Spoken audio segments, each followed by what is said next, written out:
Hello students, welcome to the Yupp Master. Today we are going to take the very important problems based on the properties of light, that is reflection, refraction and total internal reflection. So while you are going to crack the IIT examination, in the mains level they are going to ask that some problems based on the fundamentals and applications, right. Suppose if you are going to take that, reflection, refraction of light and total internal reflection, IIT mains level problems. Let us see that. First thing, if you are going to look, we are taking that coin. Okay, let us see, it is going to be raised, somewhat it is raised, whatever it may be. So, it is going to be raised by some distance.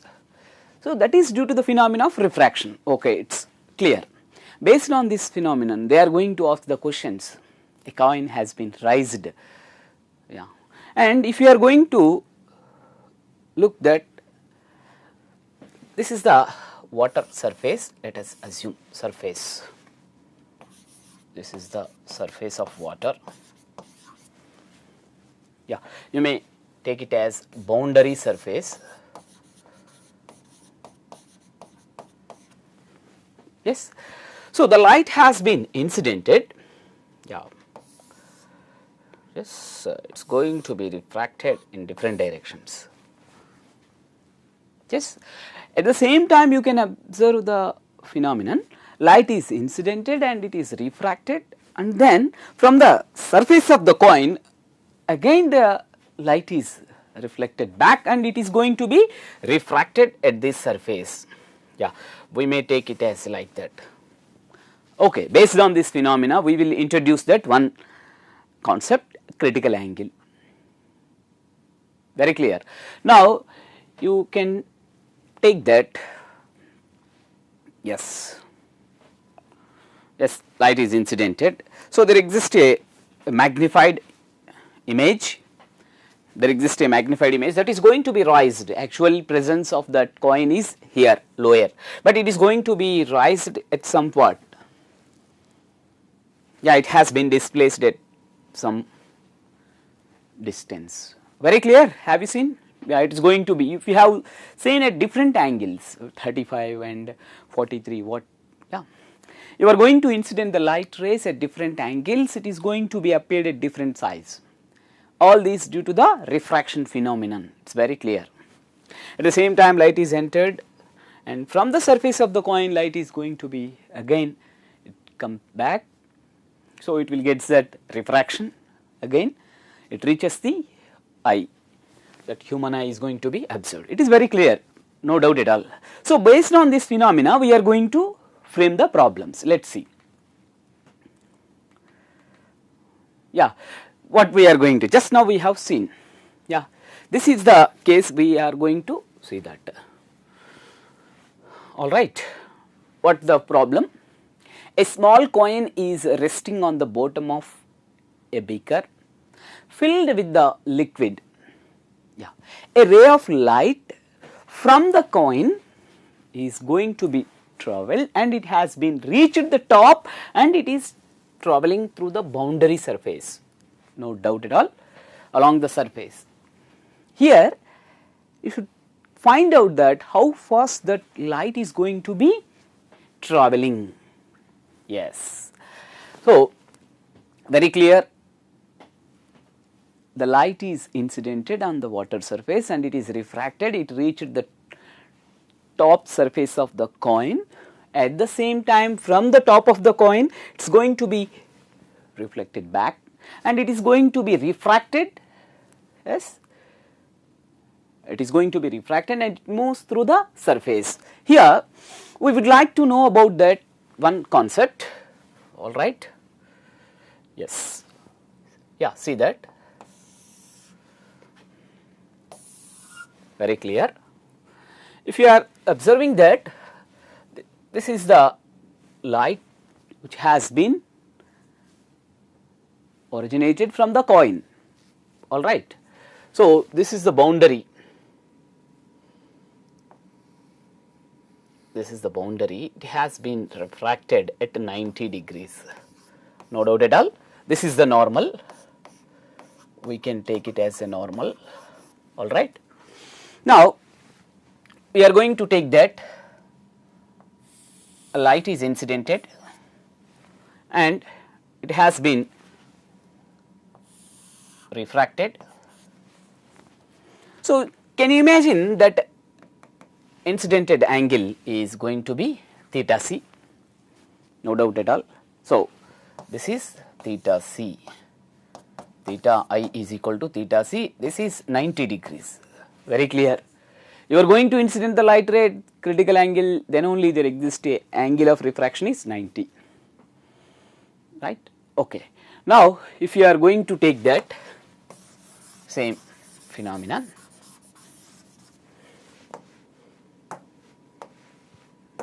right. Now, the level of water they have given, right, and they have been measured that the separation 3 centimeter, right.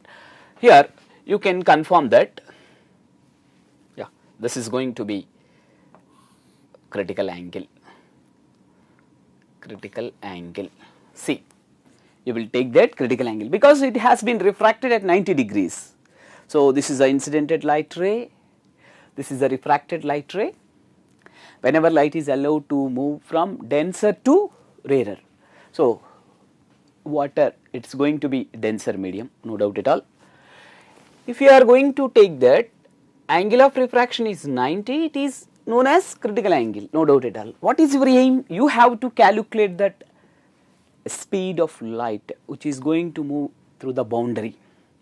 In the air medium they have given, no doubt at all, but you have to find out that how fast does the light ray moves through the surface of the boundary. Very clear. Now, let us go for concept what we know that, let us see, yeah, you know, right, you will take that, yes. Can you apply that? This is the, yeah, yes, you can apply Snell's law, apply Snell's law,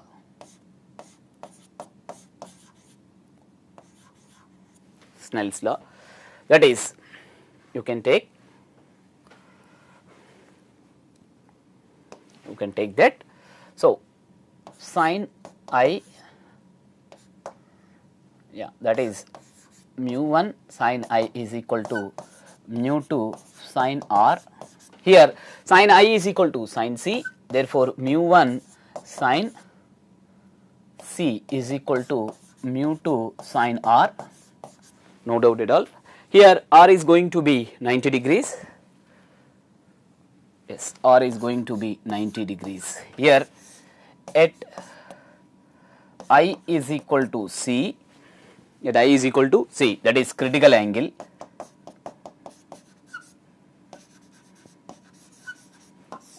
R is equal to 90 degrees, no doubt at all, right.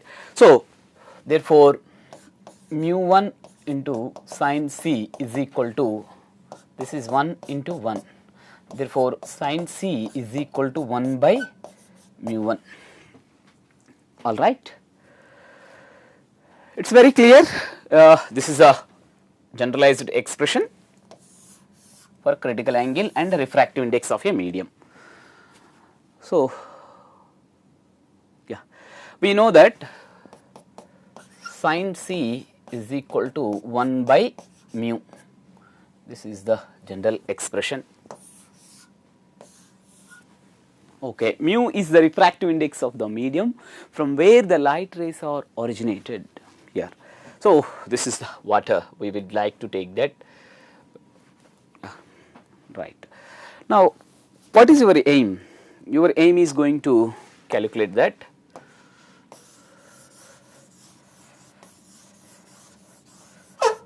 Yeah, this is very clear.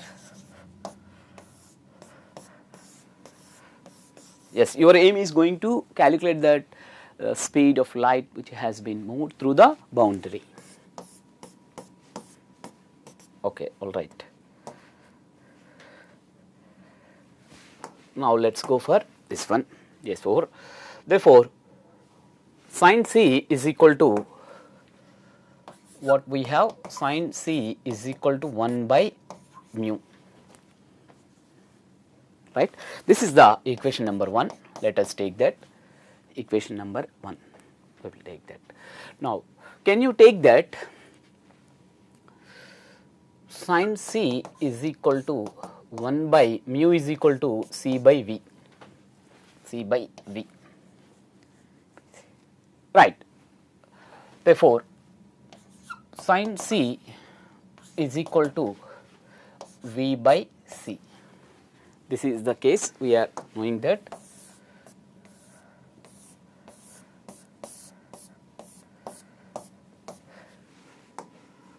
Right. Yeah, you can take that. This is important relation, right. Okay, what is V? That speed of light, does it moves through the boundary. Okay, capital C is going to be, it is going to be identified like a C. It is going to be critical angle, yeah, where V is equal to speed of light through the boundary,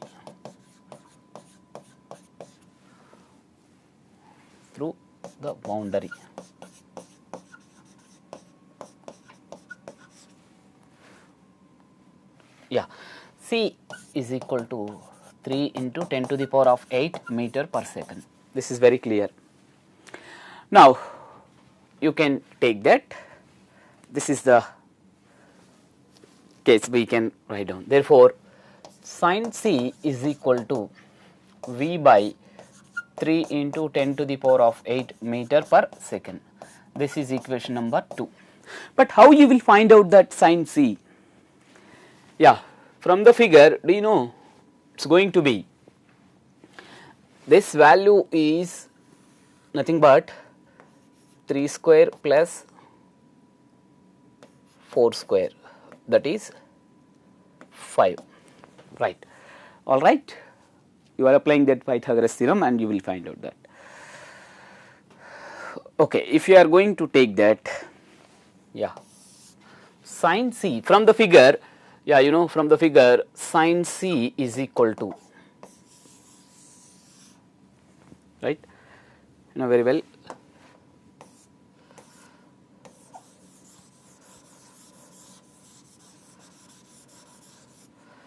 yes, you can find out that sin C is equal to 3 by 5, yeah, 3 by 5. It is very clear, then only you can solve the problem, yeah. Therefore, 3 by 5 is equal to V by 3 into 10 to the power of 8 meter per second, right. So, you will find out that V is equal to 3 into 10 to the power of 8 meter per second by 5, that is 9 into 10 power 8 by 5 meter per second. It is very clear. If you are going to take the calculations, just you will take that 1.8, that is 1.8 into 10 to the power of 8 meter per second. It is very clear. In the given problem, we have been taken that C is the critical angle. So, it is going to be having that angle of refraction 90, it is possible. So, after that you can apply the relation between the critical angle and the refractive index, this one, alright. So, this is the basic relation by applying the Snell's law for denser and rarer medium. Here the rarer medium is the air medium, denser medium is the liquid, very clear. Now, let us see the options which is the correct answer. Yes, yes, it is going to be 1.8 into meter per second square, alright. Okay, let us go for another one. So, yeah, fish, yeah, it's going to be raised. It is also one question that image is going to be raised. There exists a apparent shift, yeah, due to the refraction. This is the, you know very well about that. It's going to be raised. The fish is going to be appeared somewhat raised the distance. Actual presence of the fish is going to be here, but its image is going to be raised by some amount of the distance. Okay, it's going to be apparent depth and real depth. Very clear. If you are going to take that, apparent depth is less than that of real depth. When you have been viewed from, there, from that position, that boy is going to see from rarer to denser. If you are viewing that object, the apparent depth is going to be less than that of the real depth. Okay. Suppose that fish is going to see that flying object, that fish is going to see the flying bird. At that time, what happened? It appears to the much far away than actual presence. That is what you can remember. The apparent distance, the apparent distance is going to be more than that of real distance. What that bird is going to be present from here, a bird is there. So, it has been viewed, its actual presence is 100 meters, but it appears 110 or more than 100 centimeter for the fish. Very clear. So, it is a case you are going to observe from different places, its value is going to change, that apparent depth is going to sometimes more, sometimes less. That is very important point to concepts. Okay, right, all right, it is very clear. Now, you can get this question. Yeah, no, a mark at the bottom of a liquid is appears to rise by 0.1 meter. All right, the depth of the liquid is 1 meter. Then find out that refractive index. Very clear. So, what the amount is going to be raised and what the actual depth, it is related to refractive index by means of the formula. Just you can take that, very clear. It is very clear. So, the apparent shift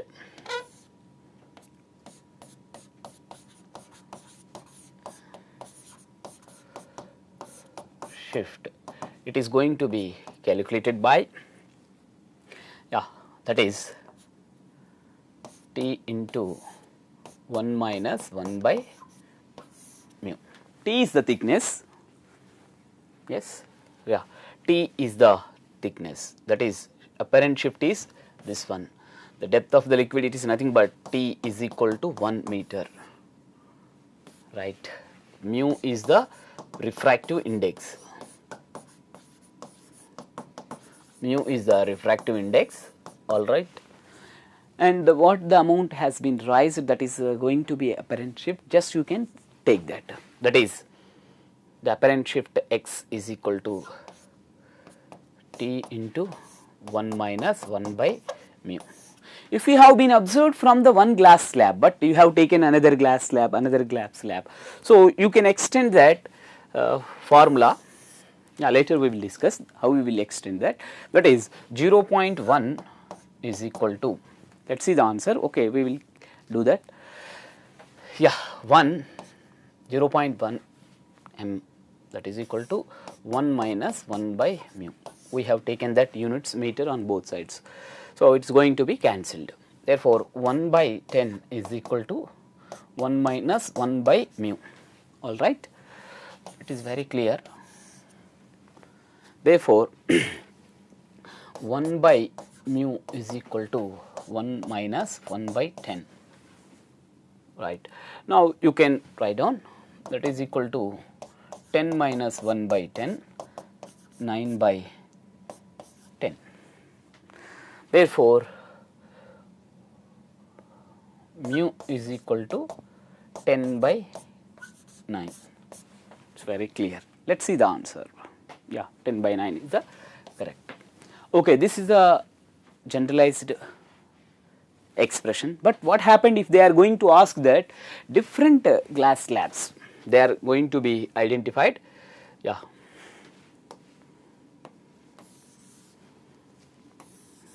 Just you will take that. You can take that one application type of that question. Yeah, this is one. It is T1. It's going to be T2. It's going to be T3, like that. Yeah, that mark is going to be identified. One mark. So it is going to, at that time it is going to be raised to some distance. You have to find out that expression. That formula is related to, yeah, just you can write down. Right. At the time, the apparent shift is the summation, that is, the shift is going to be summation, that is, you can take that T1 into 1 minus 1 by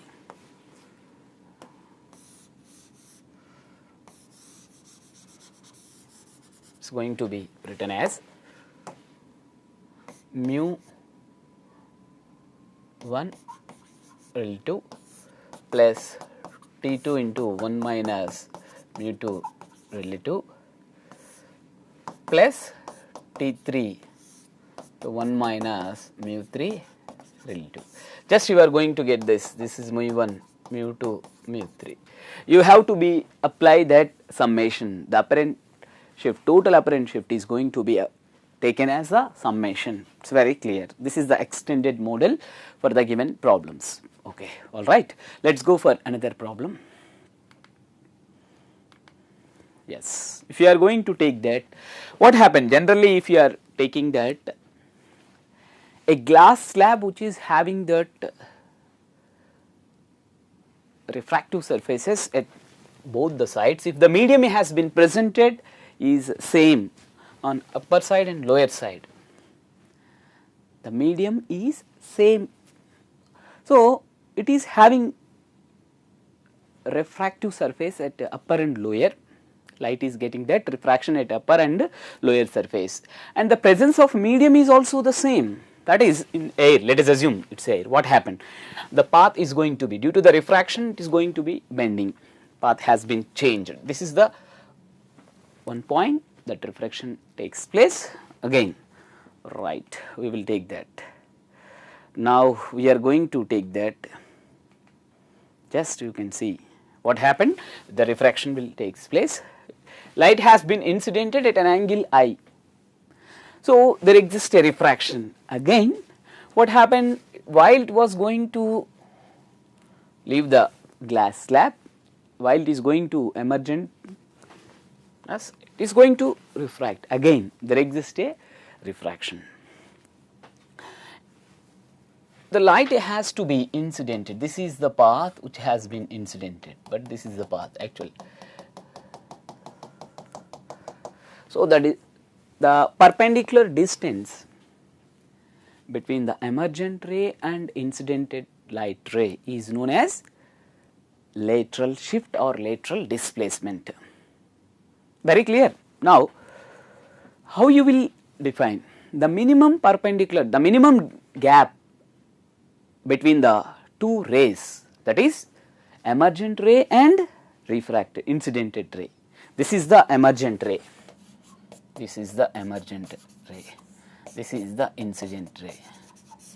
Yeah. This is known as lateral shift. This is known as lateral shift. You can easily identify that. Suppose these two are going to be parallel. How you will understood that concept? The presence of medium, that is air. That is also air. It's clear. Yes, you can see air medium is there. Then only they will parallel. Otherwise, what happened?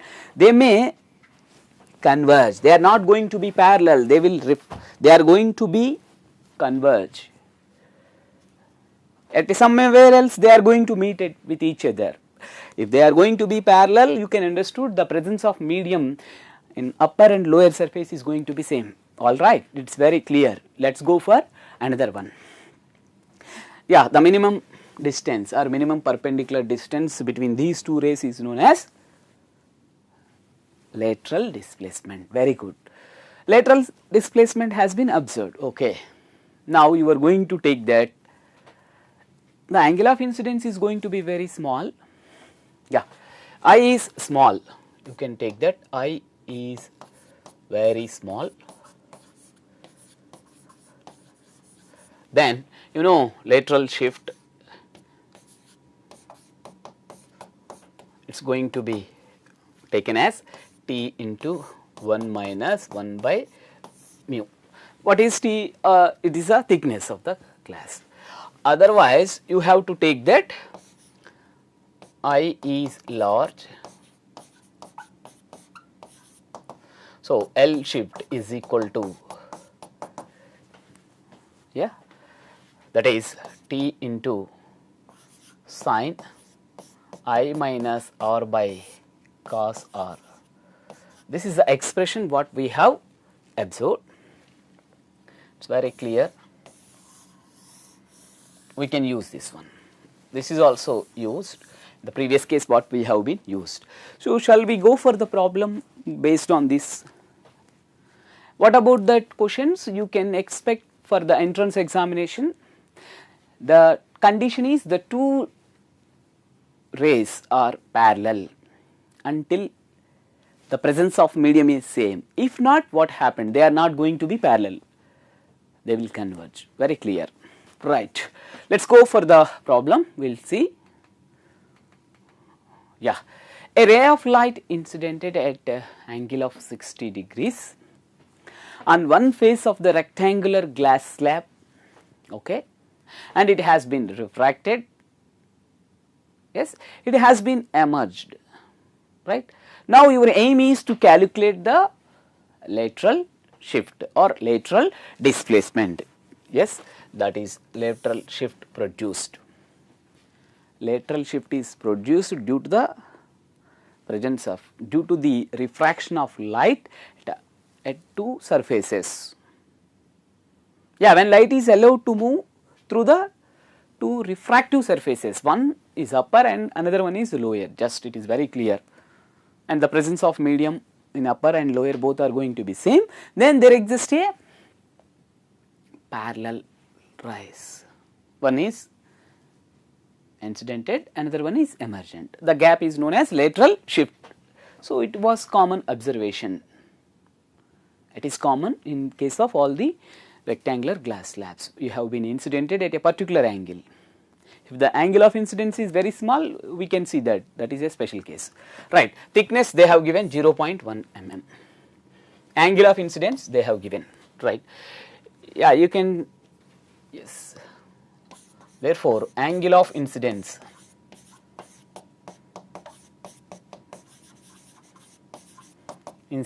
I is equal to, angle of incidence I is equal to 60 degrees. Okay.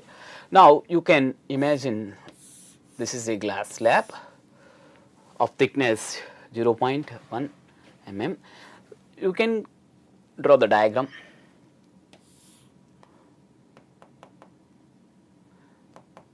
Yeah, you have to take that. Yes, you can confirm. It's going to be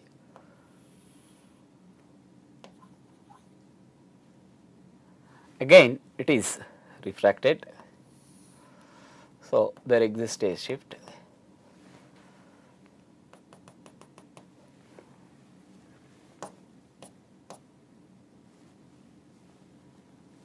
Yes, you can take that.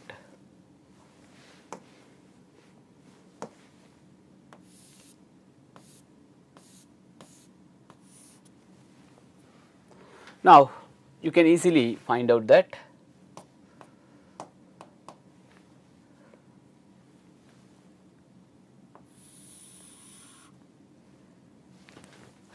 okay, from the figure you can confirm that with the help of the normal it is going to be identified. Yeah, you can find out that, yeah, with the help of normal you will find out that I. So, what happened that R, you have to calculate that. This is the how you will find out that R is equal to question mark, angle of refraction is equal to question mark. Yeah, you can apply Snell's law by applying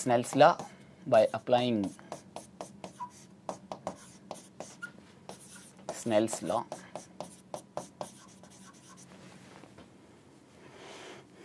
through air glass interface. What is the need to calculate R? Because without knowing that angle of refraction, we can't get that problem solvation. Very clear. Now you will take that is mu1 sin I is equal to mu2 sin R. All right. Now you can take that sin I by sin R is equal to mu2 by mu1, right. Here mu1 is equal to air, that is equal to 1, that implies sin R by sin I is equal to 1 by mu2, right. Yeah, here you will take that sin I, this is sin I. Easily you will find out that angle of refraction, very clear. So that implies sin R is equal to sin I into I by mu2, that is glass. All right. From this one you can solve the problem, very clear. Now you will take that,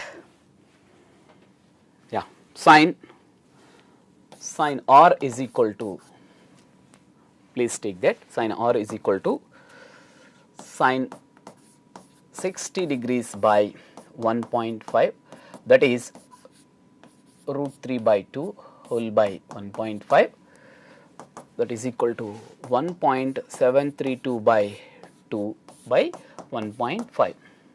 You will take that, it is going to be having that some calculations. You will take that 0.866 by 1.5. Again you will take the calculation. If you are going to take this type of calculation, just you will get the conversion, that is 8.66 by 15. Again you will take that 15, it is going to be having that some fraction, that is, yeah, you will take that 416, 5 times, just 0.5, again it is going to be 75, after that it is going to be 7, yeah, it is going to be 7 and 3, okay. It is very clear. Therefore R is equal to sin inverse 0.5773, all right. After finding that, therefore R is equal to, you can take that, yeah, you will find out that R value.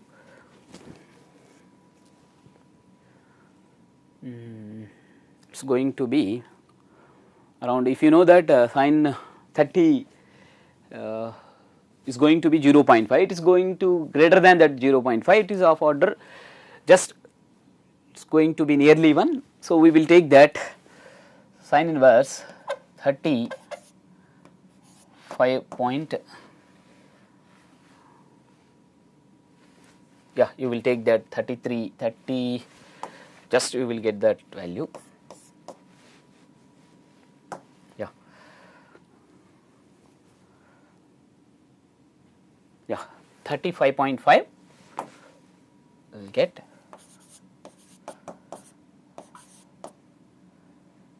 degrees, all right.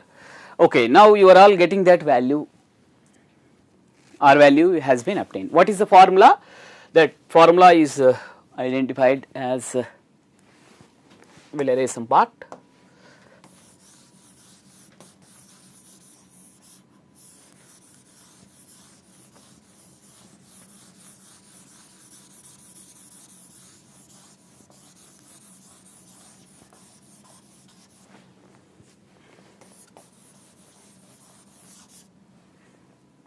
Right.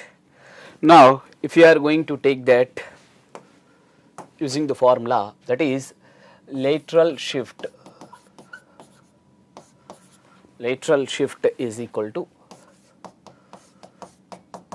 to T into sine of I minus R by cos R. Just you will take that. Yes, you can take that. That is 0.1 m into sine 6t minus 35.5 degrees by cos 35.5 degrees. Let us assume. Yeah. Therefore, 0.1 m into sine of 24.5 degrees by cos of 35.5 degrees. Very clear.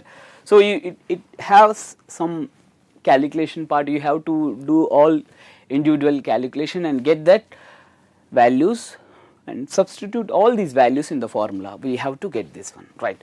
Okay, we are going to get this 0.1 m into, you are taking some, this value is going to be guessing, we have to get that approximate value, it might be 0.41, yeah, cos 35.5 degrees, that is 0.81, I hope so, 817, you may take that. So, after doing all the calculations, you are going to get the value. Yeah, please go for, if you are going to get this, yes, you are substituting all these value, you will get that 0. Yeah, it's going to 0.05 and some value, that is 1. Yeah, nearly. Let's see the answer. Okay, here we are having that nearest one, first one 0.0513. By using this calculations, we will get the relative value. Then only we will choose the correct option, which is going to be correct one. I hope so. You have been calculated up to the 3 points after that fraction. Just it is enough to get the original value. So, 0.0513 meter, that is the correct one. I hope so. You are having that 8 is going to be, you will get that multiplication, it is going to be 400. It's get that 8 5 times, you will get that 0.05 and some value, we have guessed that. Finally, we got the answer, that is 0.0513 meter, very clear. In this way we can approach. So, what we have done, that is, what about that, this is 0.0513 meter we have been calculated, and we have started with that angle of incidence and we have obtained that angle of refraction by applying the Snell's law. After finding that angle of refraction, we have been substituted. Okay, right. After that you will get that value, it is very clear. Now, if you are going to look into that matter of the calculations, so easily you will get the substitution, but keep in mind you have to remember some values of the trigonometric functions, at least you will get that some approximate value after 30 degrees, 30 to 35, you have to guess that value, then only you will get the final result. Yeah, right, it is very clear, air, glass and Snell's law, yes, and this is mu1, mu2, all these are going to be practiced in the previous sessions, I think so. Everyone has to identify this procedure, right. Okay, thank you very much. Have a nice day. Keep watching the Yupp Master.